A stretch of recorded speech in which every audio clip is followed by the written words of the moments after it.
for this wonderful occasion, the very last happening for Come Home to St. Croix, which is such an amazing activity for the island. And in so doing, we have invited poets, musicians, lyricists, and friends to come and, for the last gasp, say what you want to say, be what you want to be, no problem. And do what you want to do, with limits, because we have children here. So it's a family-friendly poetry reading. Do you have to pray first? And I'll just tell you a little bit about me, so while we're getting started and people are settling in. I came to this beautiful island in 1972, before most of you were even born. And I taught school here for 30 years, most of them at the Pearl B. Lawson Elementary School. And I retired in 2002, and in between, I've had 2 husbands, 2 children, and 3 grandchildren, in that order. I didn't do too bad. But I also published 2 poetry books and 3 children's stories, all available on Amazon.com under Winifred Oyoko. Loving. So when Sonia asked me a few years back to start getting poets together, I thought, well, this is great. And then people left the island and new poets came and I didn't know who they were, so the only way I really reached out was through Facebook. And I did ask people to bring their friends, anyone who enjoys the spoken word. You don't have to be perfect, you don't even have to be published. But if you have a message and you would like to speak it today, please feel welcome. Please feel honored. The floor is yours. I will begin by reading a poem that I entered into a contest in, and I actually won the contest, with this poem about the island and how I felt about it. How long was that? 2008. It was the Miss VI Senior Award, and we went up to New Jersey, to Atlantic City, and there were like 50 other women over 60 singing and dancing and doing their poetry and what have you. So you won in a contest up there? I won in a contest down here. Okay. When I got there, my God, it was just fun. The most fun. And I think I represented the island well. Unfortunately, I did not win, except I won so many friendships in 2008. Then I got to come home and get in the parade, and it was awesome. And I see people here who are dying to read, so I'll just be quick. Smitten. If you've ever been smitten, you know you're in love. St. Croix is no virgin. Oh, she's a woman of ways. A full-blown tempest from the bloody days. A sizzling show of dreamy, sun-struck breasts, sweltering and sweaty and swollen with nests of hummingbirds looming in her hair. A museum of struggle, rebellion, and prayer. A honeyed dessert brought to a boil, but the pain she survived will make your blood fall, but forged in high heat. Real honeycomb sweet, dripping all golden and stormy, calloused heat. She's a blossom of ruins, elegant, proud. Her great houses simmer and shiver out loud, and her saucy, smooth lips tell melted chocolate scenes, deep, dark over your dreams and creamy evenings, as you gaze on the neck of the pretty South Shore. Teeming with sifting, lifting clouds as daylight gives way to lurking nightfalls around her waist and hips, and you see her dimpled and round and completely yours, that great milky orb pulling an all-nighter outside your door. Where else a Betsy with her own fabulous jewel?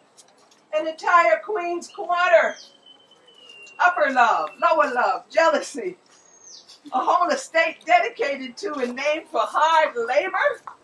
A woman, I told you it was a woman. Lyrical and hilly and generous to a fault. Nappy-head wilderness won't be bought. She's tough and outrageous, reputed to be given to idiosyncrasy. She amuses and confuses her suitors and then forgives and forgets you all over again. While artists and poets from all over the world feast on the Quell Bay dances swirl, travelers' palms sway in the shade of her contours, a haven of rest here, bountiful cures. But you'll never know her spontaneous miracle until you sail music round her coves, till you pierce her heart with prose, unless you stroke her planted trees, soak and roast her roots and seeds, undress her gently now, and see a teacher of pride and history. Study well her chapters, each page, every rhyme, and just feel yourself standing deep at the shoreline, squinting at the sunset, dipping down silently in reverent obedience, smitten like me. Thank you.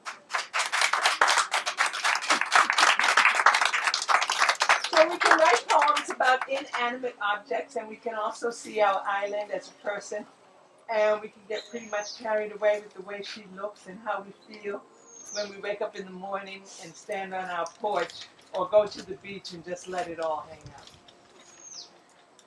Anybody want to come next? Let it all hang out. I see someone I know who might be willing. Come forward. All right, here we go. Thank you, Joanne. Enjoy. Come on, let's give her a hand. There was a poetry reading last week, and I had written this poem not knowing about the poetry reading, like the Monday before, and then I couldn't find it.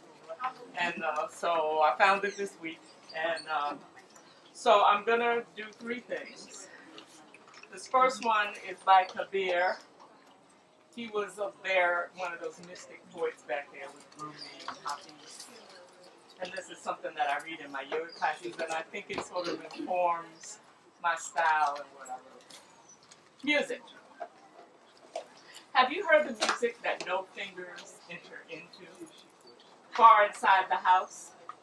Entangled music. What is the sense of leaving your house? Suppose you scrub your ethical skin until it shines, but inside there is no music? Then what? Suppose Muhammad's son pores over words and points out this and that, but if his chest is not so dark with love, then what? The yogi comes along in his famous orange, but inside if he is colorless, then what? Kabir says, every instant that the sun is risen, I stand in the temple or on a balcony, in the hot fields or in a walled garden, my Lord is making love.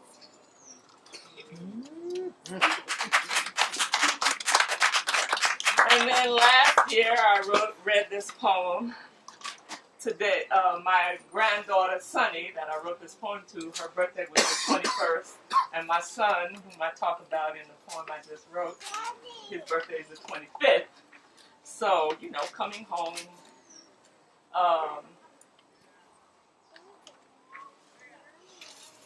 a little poem for Sunny. That's my granddaughter. Once upon a lifetime ago, I was young and beautiful, and new to the sun-bathing island, and me and a golden baby boy with light brown curls walked the beach every day. We sat in our own clear, private pools of stone carved in the sand. We collected every imaginable size, shape, colored treasure of glass, stone, coral, shell, sea fan, weed, rope, tangled together, fragile, thinner than paper armors left for us by tiny sidestepping, claw punching, pinching crabs. We wanted it all.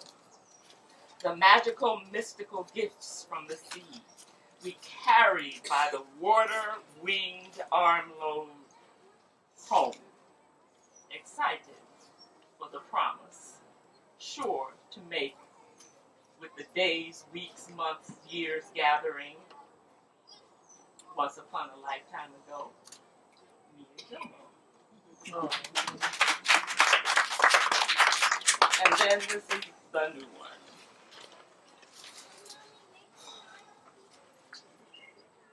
It was a gray end of the day. It had been hot and bright, been busy pulling and repotting plants, watering and sweating. Now I'm sitting on a bench, the second one for the walk home, weary, drinking my second Guinness for the day. The first was my reward once I finally got to the shop after working in the studio all morning preparing plants for the new West Montessori School library. It was the day after the full moon drumming circle memorial for Q, a fallen flautist and drummer. Sudden, so sudden and unexpected, must savor every moment, every view, every breath. To get to the drumming circle at the Coconut Beach, we had to drive through thousands, literally thousands of young people on the Fort Frederick Beach. Their cars and trucks in the field, the same field where just a few days before the groundbreaking for the new Paul E. Joseph Sports Complex had taken place.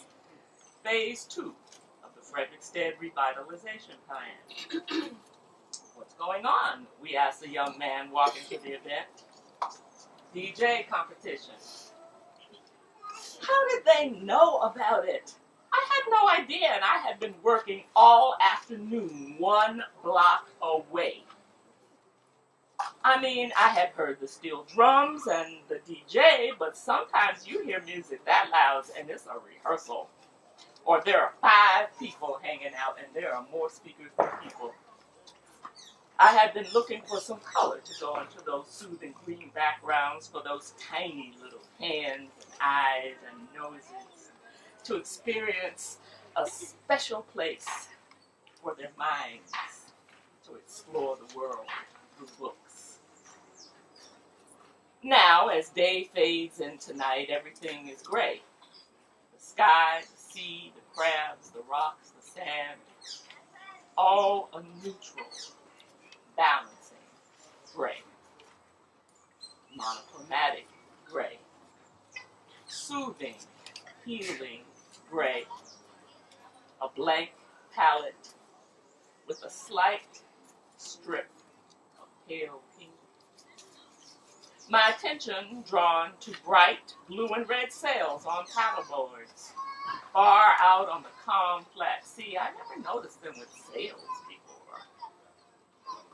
So now I sit on a bench on the same waterfront that my beloved mentor and mother-in-law, Esther Virginia Moorhead, walked up and down with me 47 years ago to bring down the baby in the last days of my pregnancy with Jomo. She's the one who taught me to love gardening. On the sidewalk in front of me as I sit on this bench of the completed Phase 1 of the Frederickstead Revitalizing Plan, 2 ladies are chatting and power walking.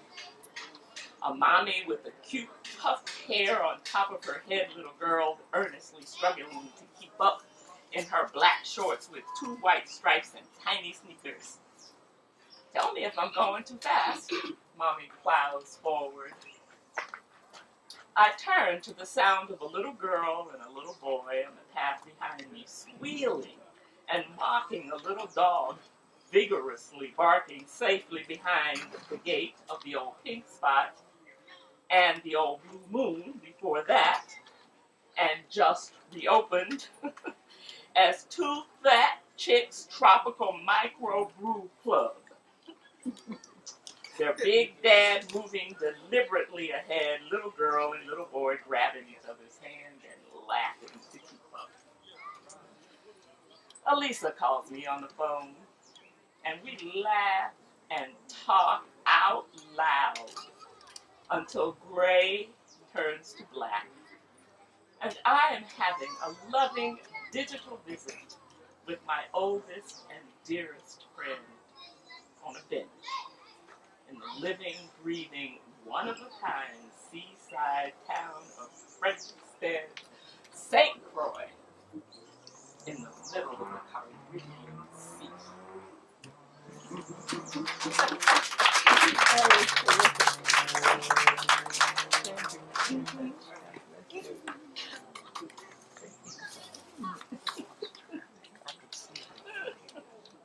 Next.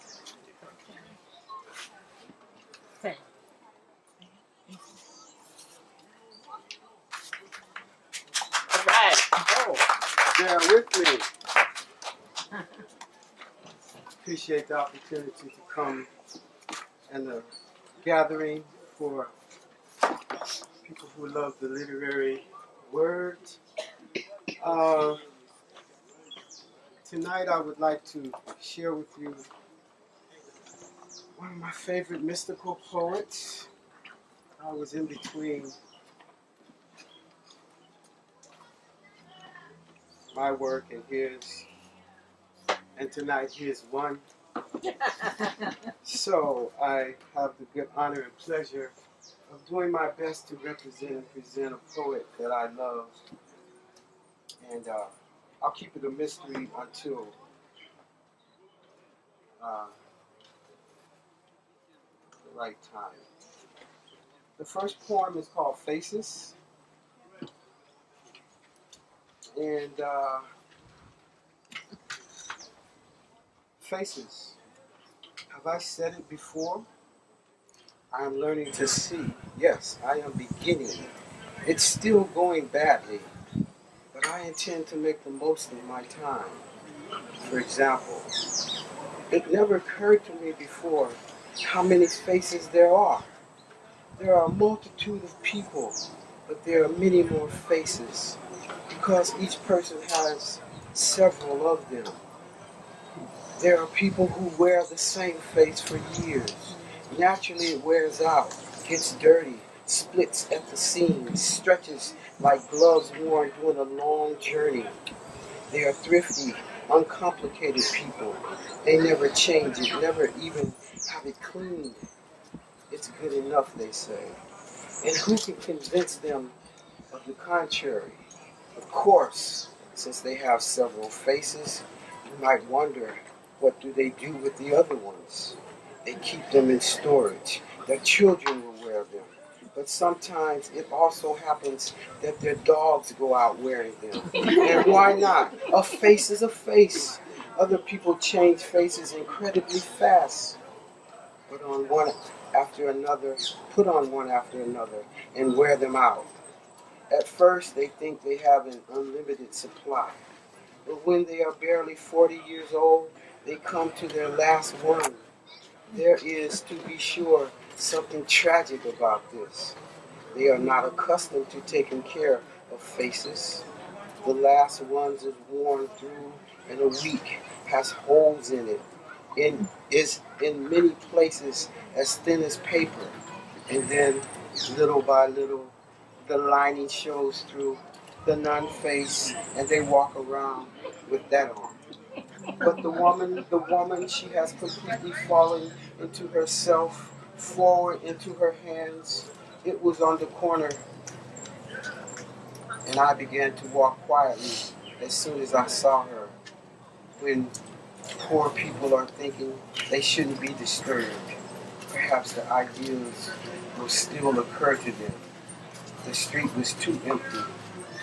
Its emptiness has gotten bored and pulled my steps out from under my feet and clatter around in them, all over the street as if there were wooden clogs.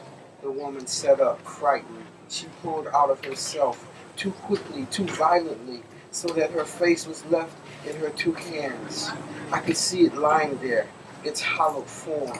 It cost me an indescribable effort to stay with those two hands, not to look at what had been torn out of them. I shuddered to see a face from the inside, but I was much more afraid of that bare, flayed head waiting there, faceless. The next one is called Fear. I am lying in my bed 5 flights up, and my day, which nothing interrupts, is like a clock face without hands. As something has been lost for a long time reappears one morning in its old place, safe and sound, almost newer than when it vanished, just as if someone had been taking care of it. So here and there on my blanket, lost, filling out of my childhood, lie and are like new.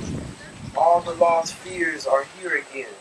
The fear that a small woolen thread sticking out of the hem of my blanket may be hard and sharp as a steel needle. The fear that this little button on my nightshirt may be bigger than my head, bigger and heavier. The fear that the breadcrumb which just dropped off my bed may turn into glass and shatter when it hits the floor. And sickening worry that when it does, everything will be broken forever. The fear that the ragged edge of a letter which was torn open may be something forbidden, which no one ought to see, something indescribably precious, for which no place in the room is safe enough. The fear that if I fall asleep, I may swallow the pieces of coal lying in front of the stove. The fear that some number may begin to grow in my brain until there is no more room for it inside of me. The fear that I may be lying on granite, on gray granite. The fear that I may start screaming. The people will come running to my door and finally force it open. The fear that I may betray myself and tell everything I dread, and the fear that I might not be able to say anything because everything is unsayable. And the other fears, the fear I prayed to rediscover my childhood, and it has come back, and I fear that it is just as difficult as it used to be, and that growing older has served no purpose at all. Oh my God.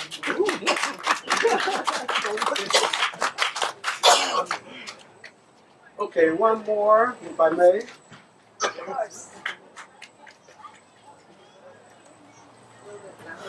little bit louder? Yes. What's the name of that book?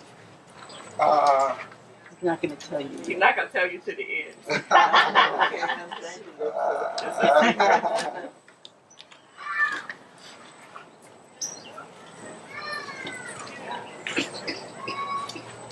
There are some elegies here.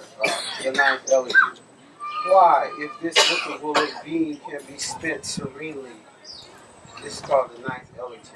Why, if this interval of being can be spent serenely in the form of a laurel, slightly darker than all, other green with tiny waves on the edges, of every leaf, like the smile of a breeze, why then have to be human and escaping from faith, keep longing for faith? Oh, not because happiness exists, that too hastily profit snatches from approaching loss, not out of curiosity, not as practice for the heart, which would exist in the laurel too, but because truly being here is so much, because everything here apparently needs us, this fleeting world, which in some strange way keeps calling to us, the most fleeting of all, once for each thing, just once, no more, and we too just once and never again. but to have been this once, completely, even if only once, to have been at one with the earth seems beyond undoing. And so we keep pressing on, trying to achieve it, trying to hold it firmly in our simple hands, in our overcrowded gaze, in our speechless heart, trying to become it. Whom can we give it to? We would hold on to it all forever. Ah, but what can we take along into the other realm? No, not the art of looking, which is learned so slowly. And nothing that happened here, nothing the suffering then, and above all, the heaviness and the long experience of love, just what is wholly unsayable. But later among the stars, what good is it? They are better as they are, unsayable. For when the travelers return from the mountain slopes into the valley, he brings not a handful of earth, unsayable to others, but instead some words he has gained, some pure word, the yellow and blue and gentian. Perhaps we are here in order to say house, bridge, fountain, gate, pitcher, fruit tree, windows, at most column, tower, but to say them, you must understand. Oh, to say them more intensely than the things themselves ever dreamed of existing. Isn't the secret intent of this taciturn earth when it forces lovers together, that inside their boundless emotions all things may shudder with joy? Threshold, what it means to be two lovers, to be wearing down imperceptibly the ancient threshold of their door. They too, after the many who came before them, and before those to come lightly. Here is the time for the sayable. Here it is homeland. Speak and bear witness. More than ever, the thing that we might experience are vanishing. For what crowds them out and replace them in an imageless act? An act under a shell which easily cracks open as soon as the business inside outgrows it and seeks new limits. Between the hammer, our hearts endures just as the tongue does. Between the teeth, and despite that, still is able to praise. Praise this world to the angels, not the unsayable ones. You can impress him with glorious emotions. In the universe where he feels more powerfully, you are a novice. So show him something simple, formed over generations, lives as our own, near our hands and within our gaze. Tell him of things he will understand, astonished, as you stood by the rope maker or the potter along the Nile. Show him happy a thing can be. Show him how happy a thing can be, how innocent and how even lamenting grief purely decides to take form, serve as a thing, or die into a thing, and blissfully escape far beyond the violins. And these things which live by perishing, know you are praising them. Transit, they look to us for deliverance. Us, the most transient of all. They want us to change them utterly in our invisible hearts, within, oh, endlessly within us, whoever we may be at last. Earth, isn't this what you want to arise within us, invisible? Isn't it your dream to be wholly invisible someday? Oh, earth invisible, what if not transformation is your urgent command? Earth, my dearest, I will. Oh, believe me, you no longer need your springtime to win me over. One of them, even one, is already too much for my blood. Unspeakably, I have belonged to you from the first. You are always right, and your holiest inspiration is our intimate companion, death. Look, I am living, oh, on what? Neither childhood nor future grows any smaller. Super abundant being wells up in my heart. Thank you. Right. Okay, now please. Yeah. The poet is a mystic poet. Some of you probably gathered that. Rainier Maria Rilke. Oh, I know Oh, her. It found me and I fell in love and it superseded what I was personally doing. So thank you. Ah, moving right along. You don't have to read your own poem. You might want to read, as we've just enjoyed from Sam. Thank you. I believe this is your first time reading with us. That was Yes, I incredible. think so. Thank you so much. And yes, come on, Colette. Let's do you. Colette, come on. I really forgot to bring my coins, but I do short coins and I don't really share them with people too much. But this is one that I did and Sonia found it. They had put it in a booklet when they had something here years ago. I did this one for the 250th anniversary of Christian Said, and I read it at the fort. It's actually an interactive poem because I have somebody else with me that was able to act out a lot of the items that are within the poem. And I had another person with me, and I said it's an interactive poem, and somebody was with me who acted out a lot of the information that is contained in the poem. The name of it is You Should Be So Lucky. You have to be at least as old as me or have lived here for a good while in order to know what's going on, okay? All right. You should be so lucky to have been born and raised in Christian stead, to walk to and from school every day, and then run down to the wharf after school and ask the little old man to row you and your friends over to the quay, where you would explore and sit and chat, but you had better be home before your parents, and act like you had been busy doing homework all afternoon. You should be so lucky. You should be so lucky to run to Miss Barrow's drugstore to pick up some Vicks for your sick sister, and then in the evening walk up the hill to Broadhouse Printery to pick up the latest edition, 4 pages of the St. Croix Avis. You should be so lucky to go to Monroe Clendenin's store and look at the gold jewelry that he made, but you couldn't afford to buy. You should be so lucky to walk down to the wharf to enjoy a concert by Talant's Community Band, or to visit the various booths in the village at Christmas time and eat Miss Anna's and Mrs. Pemberton's pâtés, and to play on the swings and the jungle gym and the seesaw, and to walk on the promenade along the fort and giggle when you saw the young lovers embraced and hiding from their elders. You should be so lucky to spend time outdoors after a heavy rain and race your matchbox boats in the gutters that ran along the street.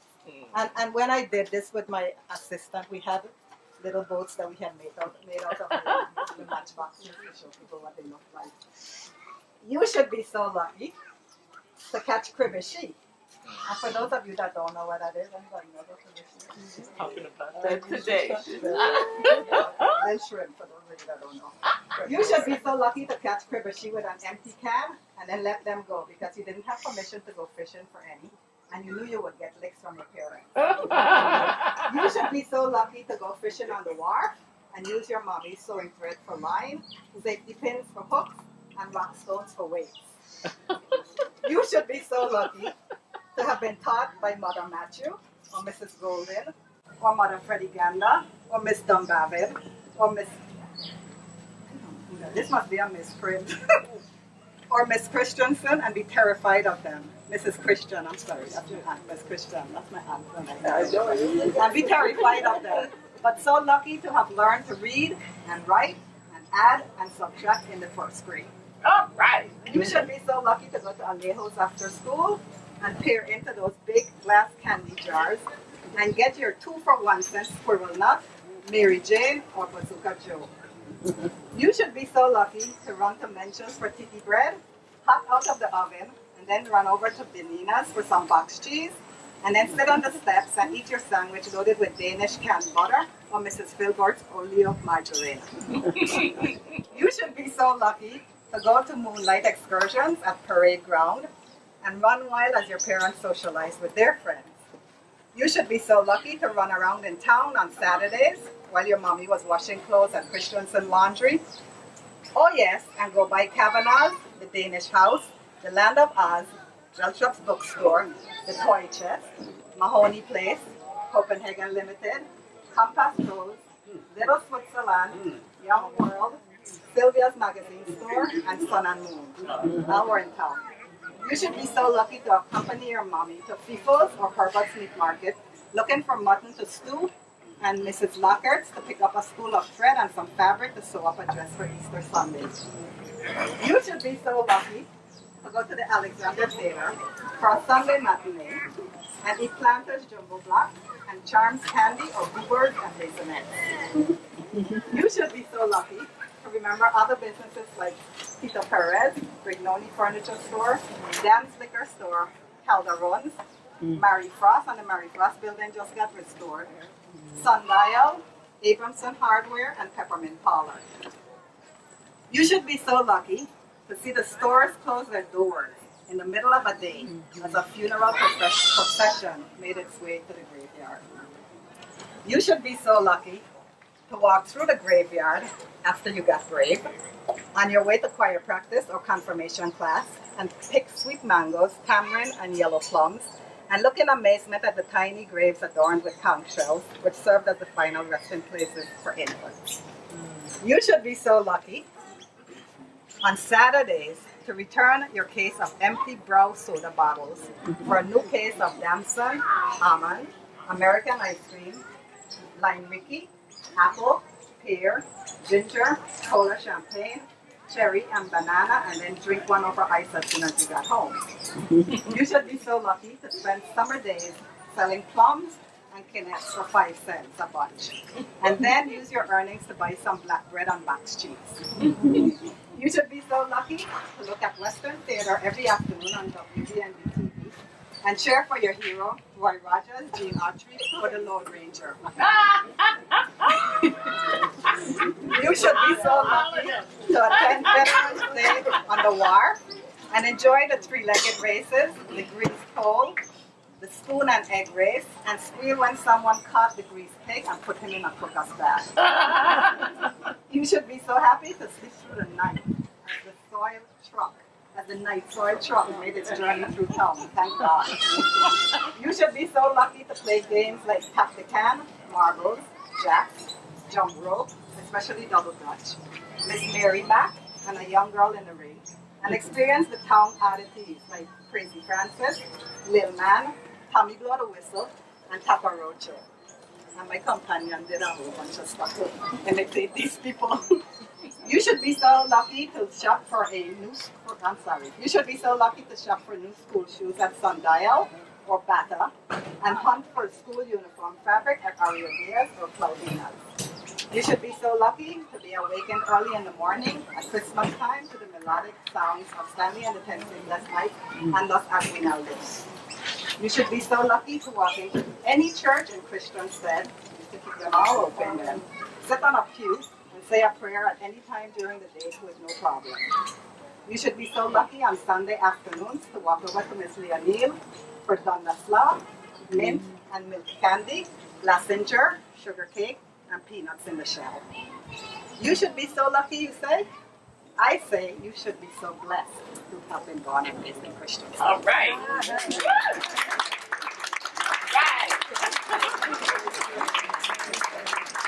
Colette was, thank you, Colette. And I was lucky to hear the word Vicks, because everybody had Vicks in their life. If you didn't have Vicks applied to your chest and on behind your ear, and all the comedians now, no matter where they're from the Philippines or from way down south or from the islands, everybody talks about Vicks and how important it was. And I said, oh my God. And we had Vicks with brown paper on our chest, and that was so great. Just a unifying, commodity. Next, I think I saw somebody with a poem, and they were looking at me expectantly. Huh? I'll fill in the meantime. When you I see Janesta Ritter is here, our young, beautiful MC. Would you like to come forward? Are you comfortable where you are? You can certainly come forward. Janesta, give her a hand. She's so young and beautiful, and she does a great job of whatever, and such a young entrepreneur. I like to know that she's in the area when I'm doing my thing. How are you? You're back up. I love you. Thank you for coming. Okay. One of the most beautiful things on this island to me are the Mokajumbi. And it dawned on me that I hadn't in all these years written a poem about Mokajumbi. And so I had my friend Daisy run it off for me, print it up, and put it on a paper, and I'm going to just give it away at the end. Some lucky winner. A palette of hues, fuchsia on lime green, vivid blues, fresh reds, spectacular colors. Confidently bending with arms aloft, theatrical, legs, spirited, graphic, noble architects of space. They loom large, stately though, spinning robust circles, skimming the sky, dazzling, dancing, feathers flying taut and tall.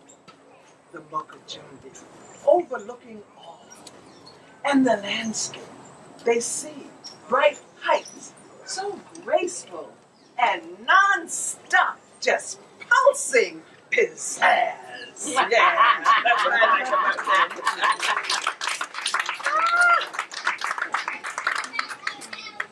Anyone else? Okay. Yes, Yamaya. Come forward, give her a hand. All right, go Maya, go Maya.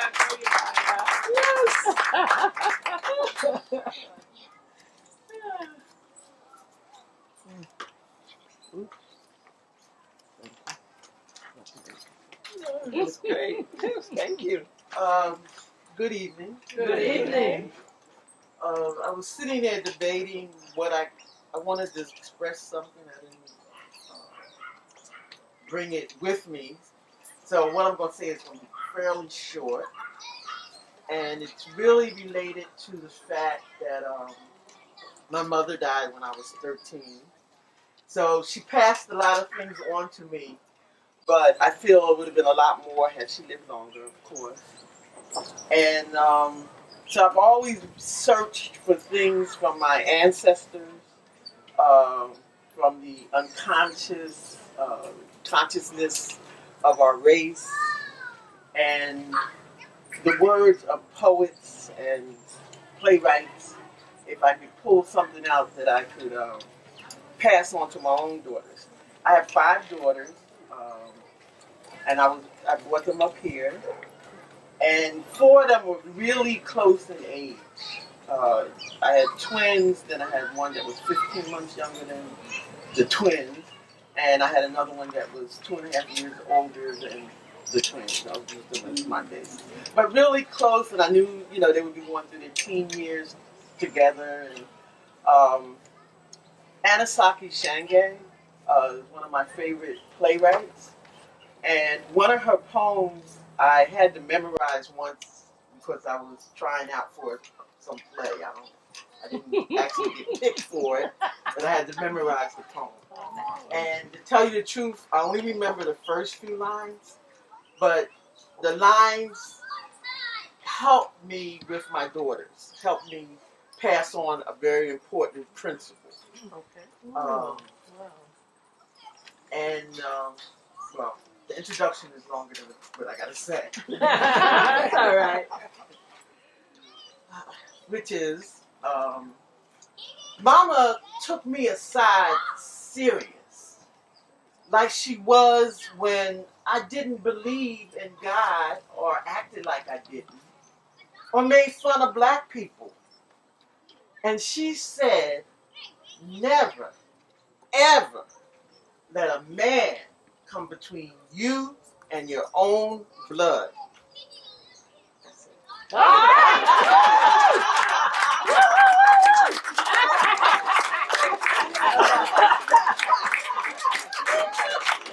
David Tazaki Shanye, who a great poet and playwright, and I believe she's even visited St. Croix several times. I remember seeing her at the library in Christianston. So that was great. Well, I'm not gonna let that man get nowhere near my blood. That's great. So anyone else would like to come forward and just even say what your mama told you? What to bring. As a public school teacher, on Fridays we would usually have a little party in the afternoon. The kids were so cute. They said, Miss Lovin, what to bring? What to bring? And as I thought about those words, as we welcome every brand new day, and we have the opportunity to be, to let this island grow, for instance, to be the movers and shakers behind all the gloriousness that can happen here on St. Croix. Let's just say, think about that. What do you have to bring? And what will you bring? And what are we bringing? And what can we bring to make this new day happen? So we're here today to bring about something great, to help create this new world. We have a clean slate. And what would you bring? Your mother's advice? A piece of great music? African art? A treasured journal? A recipe book? A collection of black and white photos?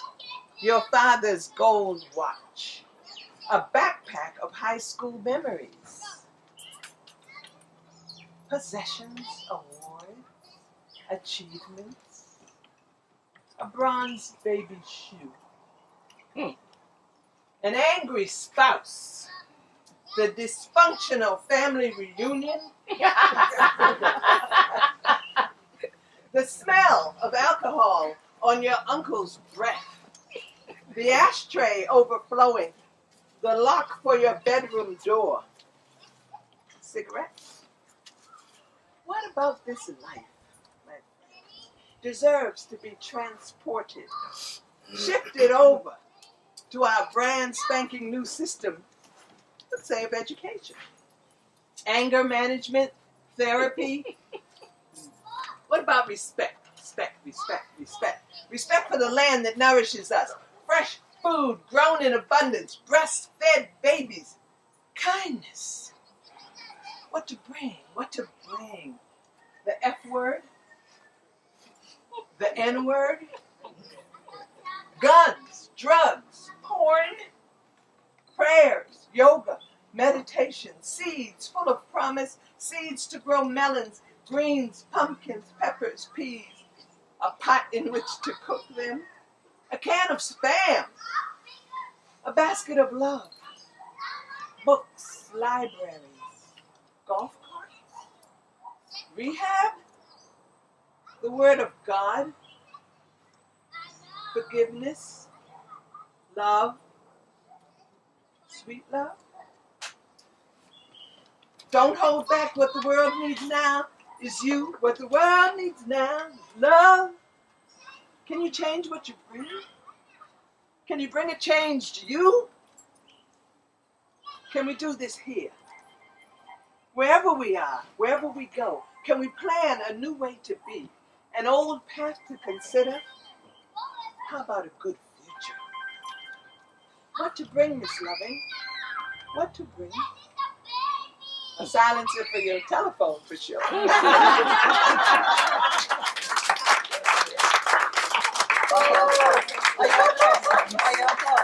Yes, my love. When I was over there making my mask, This lady showed me a book that she wrote, and I read the book. It's very easy reading. It was a wonderful story, and I told her she should read it. This lady right there. Come forward, young lady. Show us what you got. Introduce yourself. Okay.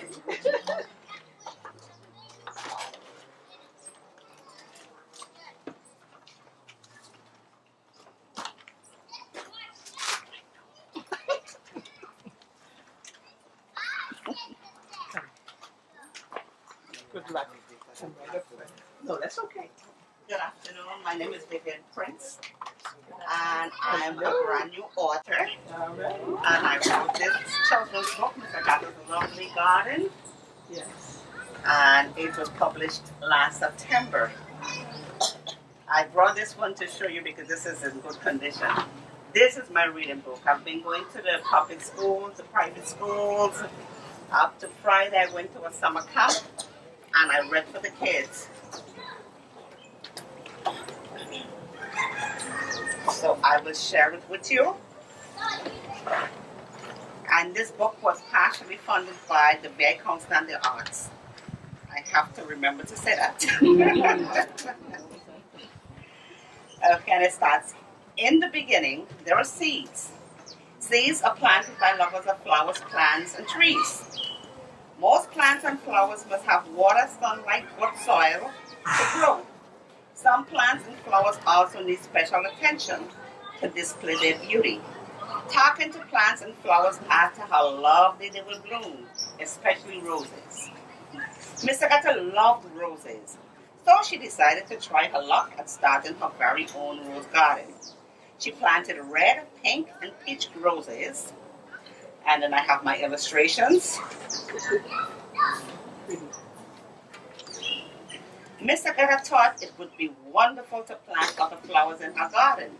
So she then planted pink and white hibiscus slips. When she saw how beautiful the blossom, she decided to plant some orange and purple leaves. Miss Agatha loved her flower garden, but she thought something was missing. Since the sun plays an important part in how flowers grow, Miss Agatha decided to grow a sunflower plant to complete her garden.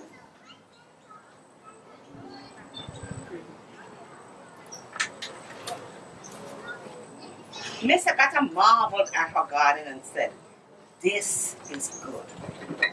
She had so much love for her flowers. She would spend time just admiring their beauty. And then I wrote about friendship. The love and friendship in Miss Agatha's garden was amazing to see. The flowers got along well with each other, and they had a special bond. Early in the mornings, the flowers would lift up their droopy heads, and they would smile and greet each other with a hearty "Good morning." They would even reach out and touch each other. One little red rose said, "I have an idea. Let's find names for ourselves." All the other flowers laughed, and they all agreed it was a very good idea. The red rose said, "I will call myself Precious." The other flowers cheered, yeah, and they applauded for the name the red rose had chosen. They all agreed it was a great name. The pink rose shouted out in glee, "I will call myself Gorgeous." Again, all the other flowers smiled and thought that Gorgeous was a beautiful name. The peach rose shouted out, "I will call myself Ebony." And there they are, all happy, finding names for themselves. The pink hibiscus said, "You all have picked such awesome names for yourselves. So what name can I find for myself?" The white hibiscus asked the pink hibiscus, "Why can't you think of a name you would like to be called?" "Well, I've already picked a name, and I will call myself Mystic." "Fantastic," said Precious. Okay, said the pink hibiscus. "I found a beautiful name." The other flowers were all excited and could not wait to hear what name the pink hibiscus came up with. You can see the excitement, the mouth open because, it's taking too long. Let us know. Tell us. What are you waiting on? They said. I will call myself Beauty, said the pink hibiscus. Ah, the other flowers, they clapped and they danced with excitement for Beauty. The lily said, now it's our turn. The orange lily said, it is a challenge. After you all came up with such excellent names. But I know what I will call myself. And it is Grace. Oh, I love that, shouted out one of the flowers. And they all thought it was a nice name. The purple lily then said, from this day forth, I will be called Hope. They all chuckled, because Hope sounded so hopeful. The sunflower then said with a smile, you all have left the best for last. And I will call myself Sunshine. One of the flowers shouted out, Sunshine! For the sunshine that helps us grow so beautifully. The flowers started laughing, and clapping and cheering, and dancing, for they all knew they had accomplished a great achievement.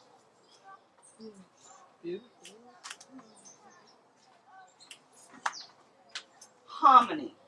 There was always harmony, peace, and love in Miss Agatha's garden. It was so amazing to see how the flowers would laugh and play with each other every day. Miss Agatha's garden was always filled with life. The flowers would be whispering little jokes and comments about each other. One day Miss Dick said to Grace, do you realize how good it is to laugh? Grace answered back and said, it is a joy to laugh.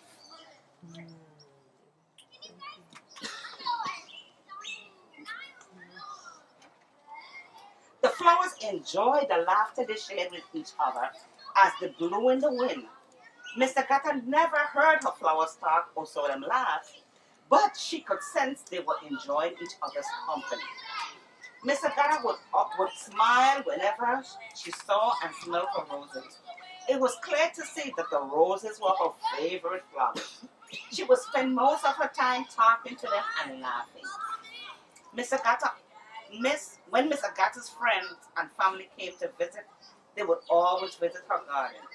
Most of the visitors would have a smile or a grin on their faces when they saw how beautiful and healthy Miss Agatha's flowers looked.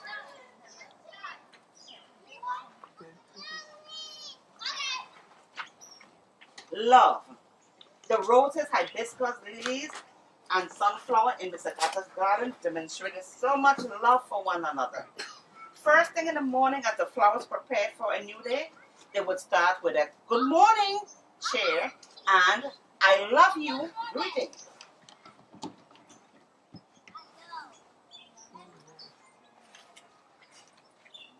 At night, the flowers would begin to group under the starlight and the moon. Before they fell asleep, you would hear each one shout out to the others, I love you. Then they would all take turns saying, I love you too. Yeah.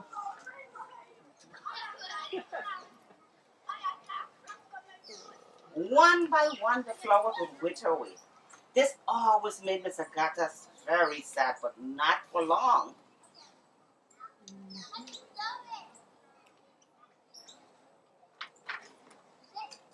Since Miss Agatha took special care of her garden, new flowers would always bloom. The new flowers would continue to live happily in Miss Agatha's lovely garden. And then I asked this question, and this is for all of us, not just for the kids. Why can't people be happy and live in harmony like Miss Agatha's flowers in her lovely garden? Love makes the world go round. So let us share love at home, work, school, and at play. Peace, love, and happiness to everyone that reads this book. Oh.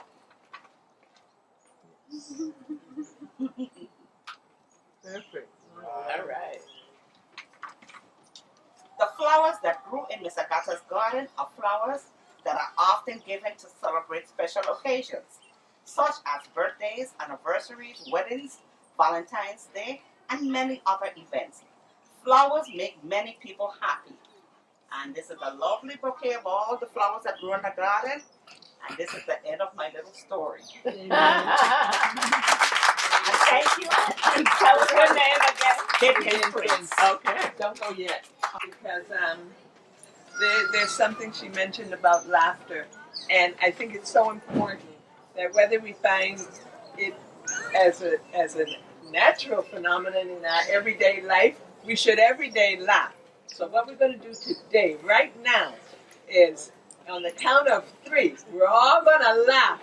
If you could start early, go ahead. 1, 2, 3,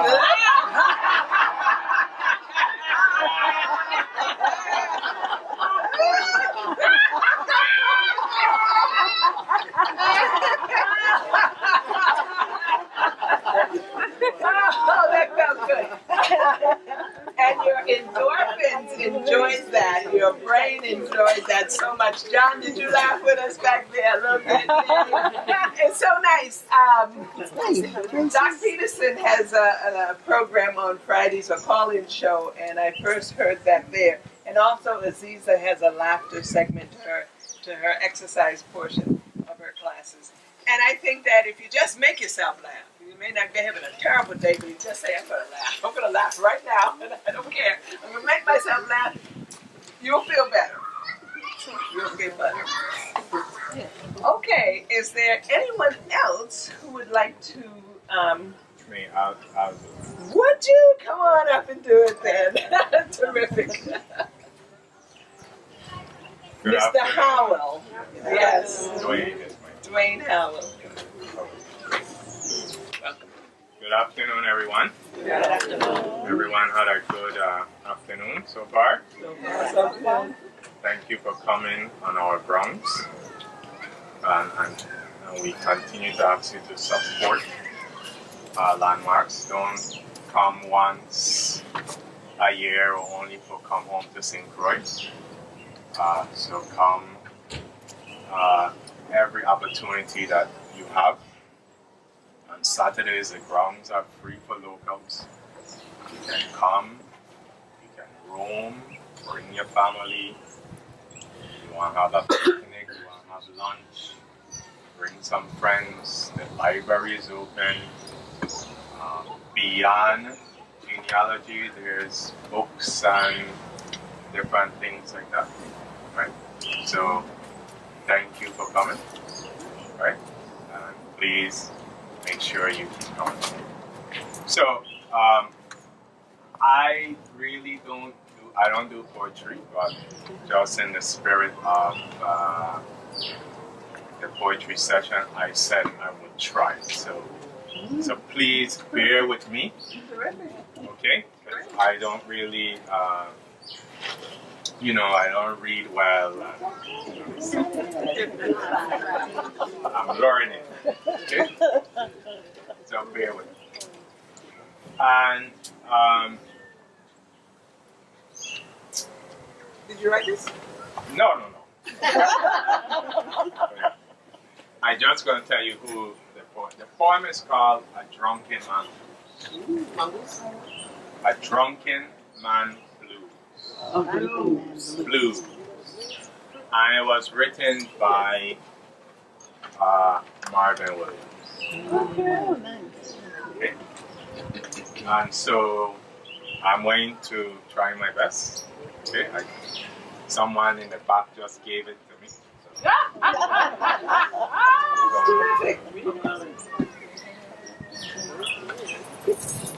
So it's the Drunken Man Blues. I'm sitting here drinking and thinking, trying to analyze my next step while I'm walking in the dark of uncertainty. Overwhelmed by hard times when the struggle is the norm. Living paycheck to paycheck keeps me even more thirsty. If I find a second job, that will keep alcohol out of my palm. Yeah, it's real. Like a soldier surviving in Iraq battlefields. when God is your aid and the Holy Spirit is your compass, what keeps this soldier going is God having failed his promise. I hope in something would fall through. My state of living is not cool.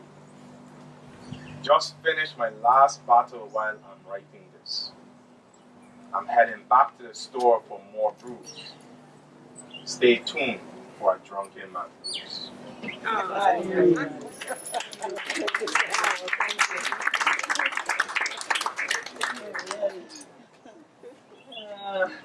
I have a friend named Howard Fergus, and he's just an amazing artist from the island of Montserrat. He must be in his 80s by now. And I met him here in St. Croix at a poetry reading at the library in Christiansted. I should be so lucky. And he's my Facebook friend now, and I told him, and as always, whenever I mention about a poetry reading on the island, he always says, "Oh my God, I really and truly wish I could be there." He's an excellent reader. I'm going to try to do him justice. He's written ever so many books published in Montserrat, and he's, to me, a tremendous person to look up to. I think this is about old age, but you take it the way you want to. Timo. To see Timo lying there on hospital bed in a pale garment as unfashionable as a shroud to cover his privates is quite disturbing if you knew Timo when he was Timo. He would chop his hole in the belly of the soil and make stones ring with pain, finish a task at Tar River Mountain before the sun opened his eyes on the world. Used to clap loud, loud in church and wind up his waist to give you, and the Lord laughed, and the Lord would laugh. Timo could cut down a mountain of ground food and mop his bowl and his teeth with his tongue clean, clean. You should see Timo laugh like he's going dead. He bends at the waist, hands on his head, bellow deep from his belly in sharps and flats. Timo has king-sized feet. Cassia barely see them coming. Kasia barely see them coming and begins to cry. Now a whole foot is helpless. Can't even mash a fly. Timo just lying there on hospital cot, like a child, not a word beyond his breath.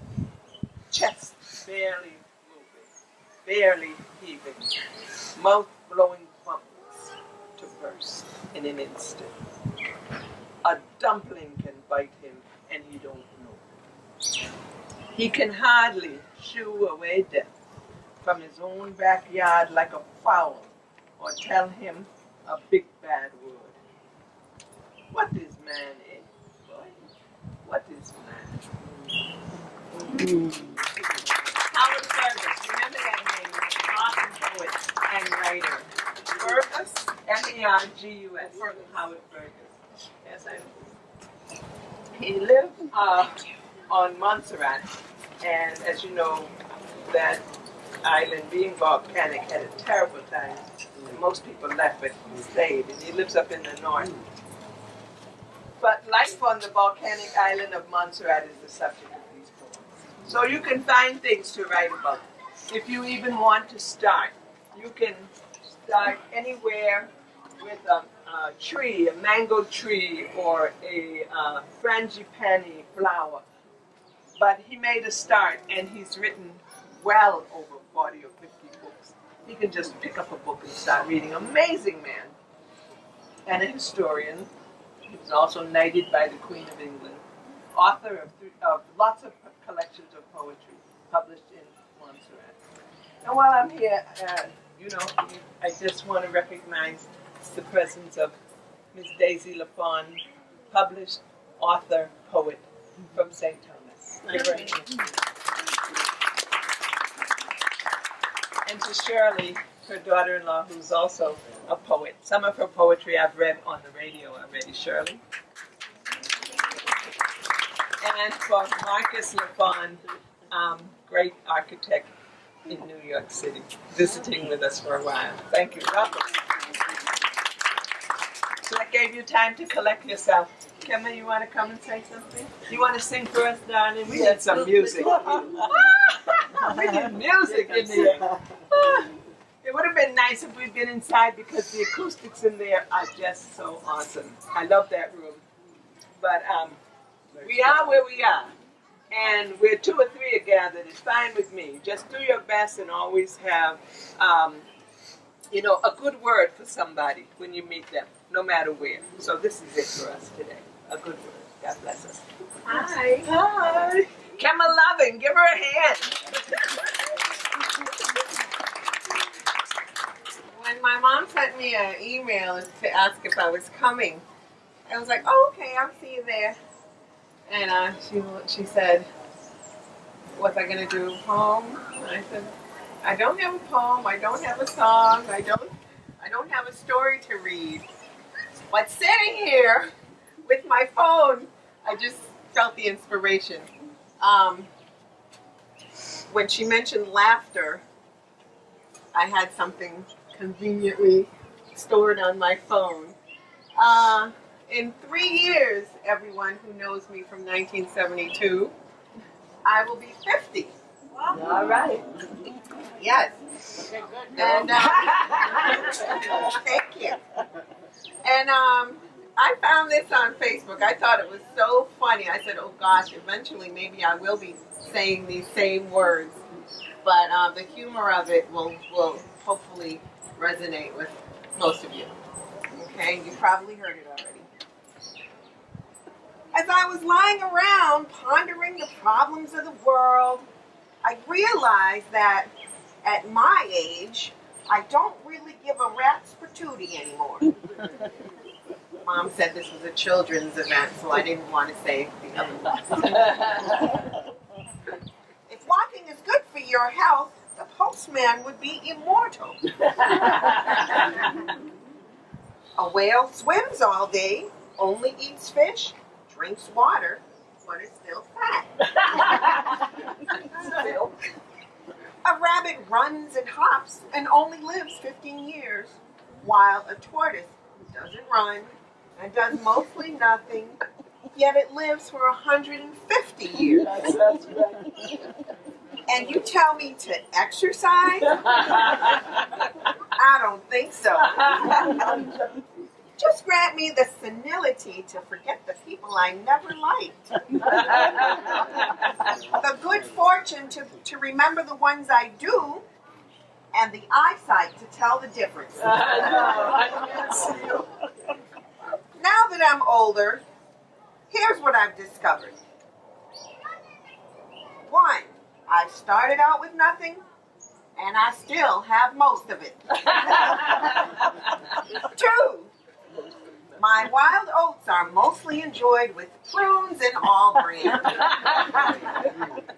3, I finally got my head together, and now my body is falling apart.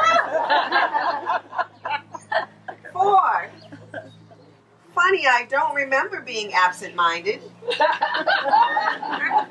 5, funny, I don't remember being absent-minded. 6, if all is not lost, then where the heck is it? 7, it was a whole lot easier to get older than to get wiser.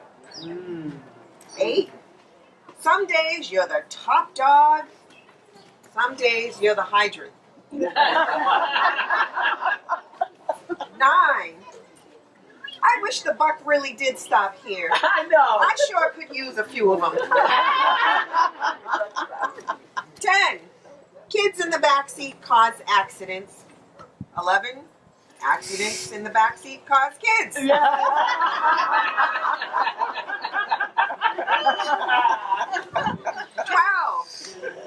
It's hard to make a comeback when you haven't been anywhere. Hint, travel. Yes. 13. The world only beats a path to your door when you're in the bathroom. I know. I hate that. 14. If God wanted me to touch my toes, he'd have put them on my knees. 15. When I'm finally holding all the right cards, everyone wants to play chess. I know. 16. It's not hard to meet expenses. They're everywhere. 17. The only difference between a rut and a grave is the depth. 18. These days, I spend a lot of time thinking about the hereafter. I go somewhere to get something, and then I wonder what I'm hereafter. 19. Funny, I don't remember being absent-minded. Have I said this before? Okay, thank you for that one.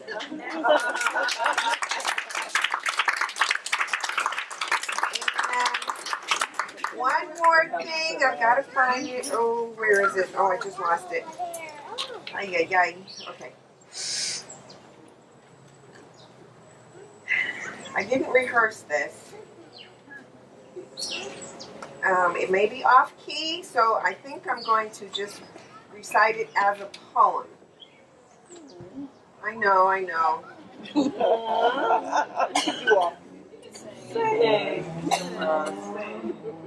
wait, it's not coming. Okay.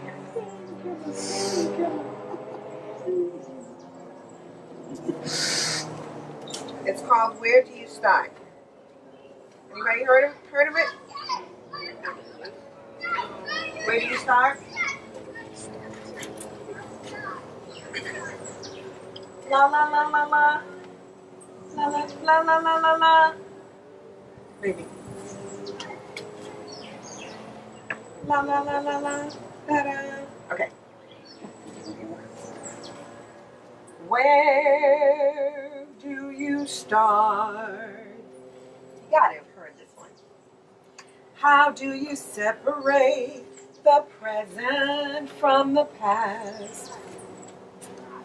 How do you deal with all the things you thought would last that didn't last? With bits of memories scattered here and there, I look around and don't know where to start. Which books are yours? Which tapes and dreams belong to you? And which are mine? Our lives are tangled like the branches of a vine that intertwine. So many habits that we'll have to break. Yesterdays we'll have to take a bow. One day there'll be a song or something in the air again. Catch me by surprise, and you'll be there again. A moment in what might have been. Where do you start? Do you allow yourself a little time to cry? Or do you close your eyes and kiss it all goodbye? I guess you try. Though I don't know where, I don't know when, I'll find myself in love again. Promise there will always be a little place no one could see. Tiny part deep in my heart that stays in love with you.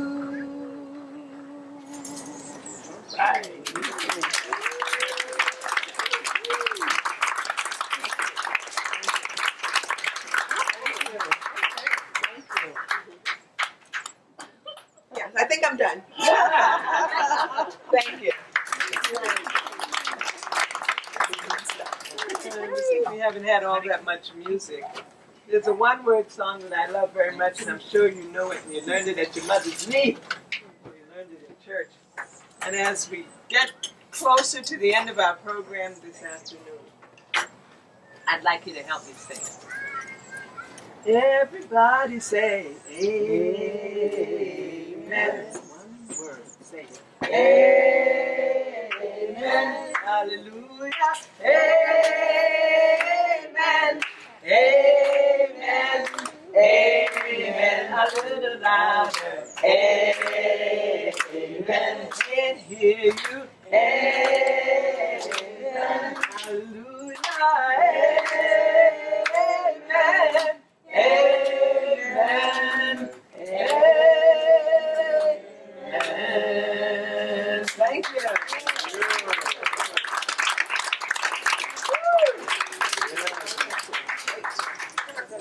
Just looking around, I think that might be it. God bless you. Okay, thank you very much. What I close is start with one prayer. Yes, you want to close with a prayer? That's perfect. Everybody close their eyes. Heavenly Father, we thank you for bringing us here together as one. We thank you for helping us to enjoy the day. As we depart to go home, send a special angel to come around each one of us and obey home in Jesus' name. Amen. Amen. That's perfect. Okay, you are dismissed. See you next year. Okay, teacher. All right. What to bring, Miss Lovely? I said what to bring. What to bring? What to bring? What to bring? Wonderful. Great afternoon. Hi, George. Ready. I'm going to come out. Hey, Joe. Hi, sweetheart. What happened to yoga? Well, that's why I came to get beat up on. John, how you doing? I can see your name in the paper. Anyway, good to see you, Mom. You're welcome. Thank you, sweetheart. My mom. Thank you, Miss Jones.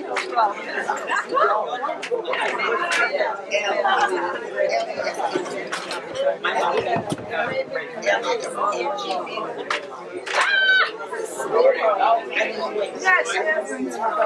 But what we did was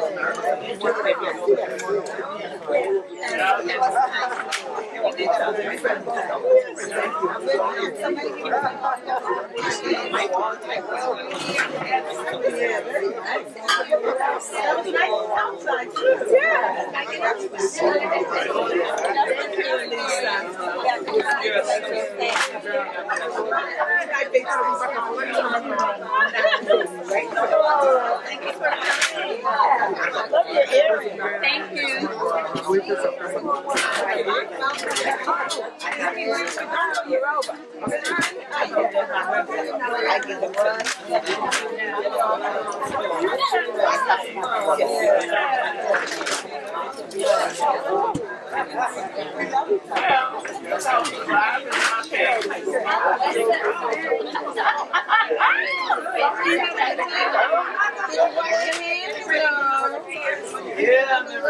You ready to go?